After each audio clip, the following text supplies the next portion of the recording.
দশম শ্রেণীর আজকে প্রথম ক্লাস করছি, নতুন দশম শ্রেণীর। আমি এর আগের দিনের ক্লাস ছিল তোমাদের, আমি করেছিলাম, কিন্তু ওটা ভুলবশত পুরনোদের করা হয়ে গেছে, তাই পুরনোটা আমি পোস্ট করে দিয়েছি। আজকে তোমাদের নতুন শুরু করছি, প্রথম চ্যাপ্টার শুরু করছি। দেখবে প্রথম চ্যাপ্টারের প্রথমে আছে এক চল বিশিষ্ট দ্বিঘাত সমীকরণ। আর প্রথমে ব্যাপারটা হচ্ছে কি, এক চল ব্যাপারটা কেমন। এক চল মানে হচ্ছে যে একটাই চলরাশি। এক চল মানে হচ্ছে যে একটাই চলরাশি। চলরাশি মানে কি, এ সম্বন্ধে আমাদের কিছু আইডিয়া আগেই আছে। যে রাশি চলে, যে রাশি চলে, চলে মানে কি, যে রাশির মান পরিবর্তন হয়, সেই সমস্ত রাশিকে আমরা বলবো চলরাশি। তো সেক্ষেত্রে চলরাশিগুলোকে আমরা এক্স, ওয়াই, জেড এই সমস্ত দিয়ে ডিনোট করি। তো এখানে দ্বিঘাত সমীকরণ পরবর্তী শব্দটা রয়েছে। এক চল বিশিষ্ট মানে যে চলের মধ্যে একটাই থাকবে, এক্স ওয়াই একসঙ্গে থাকবে না, এরকম থাকবে না, থাকতে পারে এরকম এরকম ধরনের রাশি থাকবে। চলো একটাই থাকছে, দুটো থাকবে না। প্রথম শব্দটা বোঝা গেল। দ্বিতীয়টা যে দ্বিঘাত সমীকরণ। দ্বিঘাত সমীকরণ মানে প্রথম যে শব্দটা, এটার মধ্যে আমরা নজর রাখবো। দ্বিঘাত অর্থাৎ ঘাত হচ্ছে দুই। ঘাত দুই মানে কি, পাওয়ার বা ইন্ডেক্স। পাওয়ার বা ইন্ডেক্স যার সর্বোচ্চ পাওয়ার দুই, সেটাই হবে দ্বিঘাত সমীকরণ। যেমন এই রাশিটা আমি লিখেছি দ্বিঘাত রাশি, এর মধ্যে সর্বোচ্চ পাওয়ার এক্স এর 3, তাই এটা দ্বিঘাত সমীকরণ নয়, দ্বিঘাত রাশি আমরা বলবো না। দ্বিঘাত রাশির আমি সাধারণ আকার লিখি। দ্বিঘাত রাশি সাধারণ আকার বলতে দেখো, দ্বিঘাত রাশি সাধারণ আকার। দ্বিঘাত রাশির সাধারণ আকার আমি বলবো x square plus B x plus C, যেখানে এটা অবশ্যই নট ইকুয়াল টু 0। এটা যদি 0 হয়ে যায় তাহলে এক্স স্কোয়ার ইন্টু 0, তার মানে এই পোর্শনটা থাকছে না। কি থাকছে, বি এক্স প্লাস সি, অর্থাৎ সেক্ষেত্রে এক্স এর সর্বোচ্চ ঘাত হয়ে যাবে 1। তাহলে এখানে দ্বিঘাত রাশি কেন, একটাই চলরাশি এক্স। এ বি সি এরা কেমন, এরা হচ্ছে যে ধ্রুবক রাশি বা মূলক সংখ্যা। এ বি সি যেখানে হচ্ছে মূলক, অমূলত হতে পারে, অর্থাৎ বাস্তব। এ বি সি বাস্তব, একটাই চলরাশি, তাই এক চল বিশিষ্ট। সর্বোচ্চ ঘাত, চলরাশির সর্বোচ্চ ঘাত 2, তাই এটা দ্বিঘাত রাশি। খেয়াল করো, আমি দ্বিঘাত রাশি বলেছি। তাহলে এবার আসবো দ্বিঘাত সমীকরণটা কি।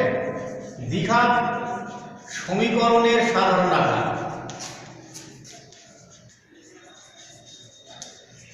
দ্বিঘাত সমীকরণের সাধারণ আকার। দ্বিঘাত সমীকরণের সাধারণ আকার খুব স্বাভাবিকভাবে x square plus B x plus C is equals to 0। এটা কোনো ইজ ইকুয়ালস টু বা সমীকরণ চিহ্ন ছিল না, সমান সমান চিহ্ন ছিল না, তাই এটা রাশি, আর এটা সমান চিহ্ন আছে, তাই এটা একটা দ্বিঘাত সমীকরণ। অবশ্যই এখানে এটা নট ইজ ইকুয়ালস টু 0। এই হলো এক চল বিশিষ্ট দ্বিঘাত সমীকরণের সাধারণ আকার। এর মধ্যে কিন্তু খুব স্বাভাবিকভাবে একটা শর্ত আছে, যেখানে এ শূন্য নয় এবং এ বি সি হলো বাস্তব। এবার আমি দেখবো এর মধ্যে দেখো কি কি জিনিস আমরা পাচ্ছি, সেটাকে আমরা একটু ডিসেকশন করে নিই। এক্স স্কোয়ার এর সহগ, এক্স স্কোয়ারের সহগ কত, এ। এক্স এর সহগ কত, বি। এক্স বিহীন পদ কত, এক্স বিহীন পদ সি। এখানে কোনো এক্স নেই, সরি, এখানে হচ্ছে সিটা হচ্ছে এক্স বিহীন পদ। আমি যদি বলি এক্স টু দি পাওয়ার 0 সহগ কত, এক্স টু দি পাওয়ার 0 সহগ কত, এক্স টু দি পাওয়ার 0 সহগ কিন্তু সি। কারণটা হচ্ছে কি, c into x to the power 0, x to the power 0 মান হচ্ছে 1।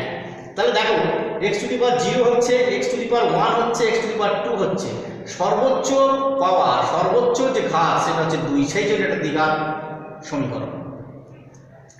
এইবার এই দ্বিঘাত সমীকরণের ক্ষেত্রে আমরা যেটা দেখি, আমি একটা যেগুলো শিখলে এর মধ্যে আমি তোমাদের কিছু জিনিস যেটা শিখলাম তার মধ্যে থেকেই কি জিনিস আমি করতে পারবো। X square minus 2x plus 3 equal to 0। এটা একটা দ্বিঘাত সমীকরণ, কারণ সহগ হচ্ছে পাওয়ার 2। এক্ষেত্রে এক্স স্কোয়ারের সহগ কত? এক্স স্কোয়ারের সহগ দেখো কিছু নেই, তার মানে 1 গুণ আছে 1 হবে। এক্স এর সহগ কত? এই যে এক্স স্কোয়ারের সহগ, এটা আমরা সাধারণ আকারের সঙ্গে যদি আমি তুলনা করি, x square plus B x plus C is equals to 0, তাহলে এক্স স্কোয়ারের সহগ হচ্ছে এর মান হচ্ছে 1, এর মান 1, অর্থাৎ এক্স স্কোয়ারের সহগ হচ্ছে 1। এক্স এর সহগ ছিল বি, তাহলে বি ইজ ইকুয়াল টু কত দেখো এখানে এক্স এর সহগ হচ্ছে -2, তার মানে বি ইজ ইকুয়ালস টু -2। আর ধ্রুবক পদ বা এক্স বিহীন পদ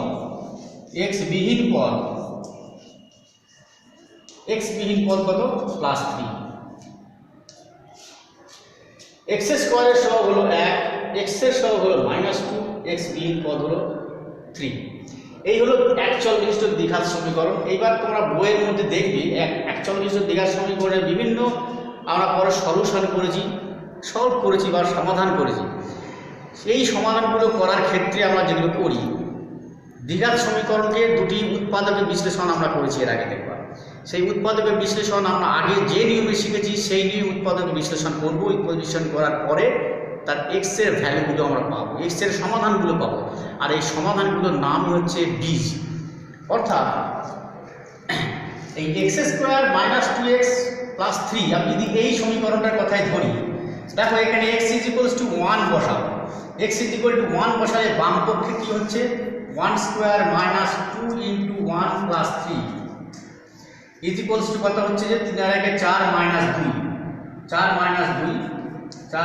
-2 this is equals two 2 not equals to 0।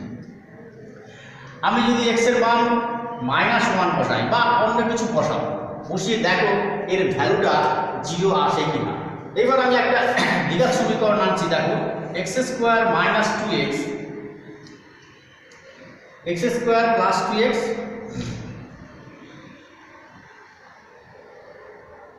Plus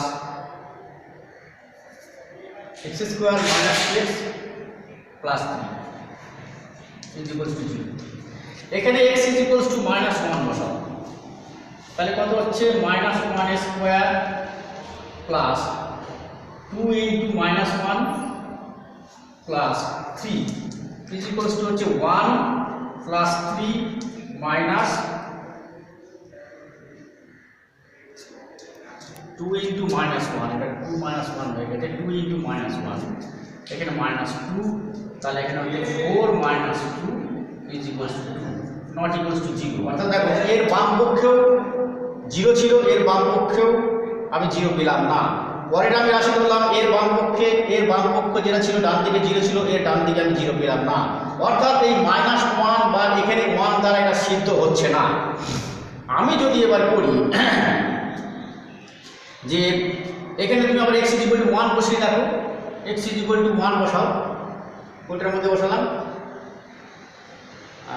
এটার মধ্যে, তাহলে x = যদি 1 বসাও, একই রকম ভাবে x² - 2x plus 3 is equals two হবে 1² - 2 × 1 plus 3 is equals two also 4 - 2 is equals two 2 not equals to 0। অর্থাৎ যে সমস্ত রাশিগুলো আমি বসাচ্ছি একটাও এর মানের জন্য সিদ্ধ হচ্ছে না। এইবার আমি একটা এমন সমীকরণ নিচ্ছি যাতে করে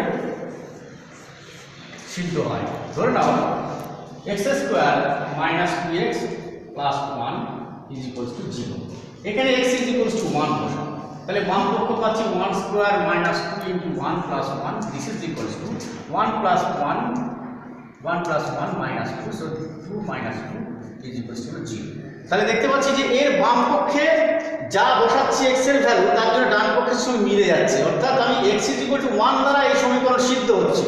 তাহলে এই x = 1 এই সমীকরণের x² - 2x plus 1 is equals to 0 এই দ্বিঘাত সমীকরণের একটি বীজ। এখান থেকে আমি পেলাম x = 1 সমাধান করে পেলাম। আমি এটাকে যদি আমি সমাধান করতাম, যদি ক্লাস 9 ধরে পড়ো বা ক্লাস 8এও করেছো, না 9 করতে হয়তো x square minus 2x plus 1 is equal to 0, এটা মানে হচ্ছে x মাইনাস 1 এর whole square is equal to 0, বা x minus 1 into x minus 1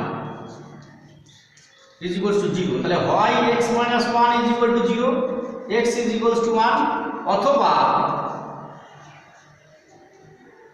x minus 1 is equal to 0 আবার x is equal to 1 পাচ্ছি। তাহলে x is equal to 1 এবং 1 দুখানা মান পাচ্ছি x এর মান, দুটোই একই কিন্তু দুটোই এক। তাহলে x এর মান আমি দুখানা পাচ্ছি 1 এবং 1। তাহলে এই x এর মান আমরা কি করলাম, এখানে সমাধান করলাম, সমাধান করে কি পেলাম, দেখলাম এখানে যে বীজ পেয়েছি, যে মান দ্বারা সিদ্ধ হচ্ছে সেটাই আমি সমাধান হিসেবে পেলাম, অর্থাৎ সমাধান হিসেবে আমি সর্বদাই বীজটাই পাবো। আজকে আমরা এই পর্যন্ত রাখি, এর পরবর্তী ক্ষেত্রে 1.1 এগুলো ধরবো, তোমাদের যেন তোমরা বাড়িতে বসে দেখি যে আছে সেই বসে দেখিটা ধরবে, পরের দিন এই বসে দেখি থেকেই আমি অঙ্ক করিয়ে দেবো। আজকে দ্বিঘাত সমীকরণের এখানেই শেষ করলাম, পরবর্তী ক্ষেত্রে আমি বসে দেখি থেকে শুরু করবো। আজকে এখানেই শেষ করলাম।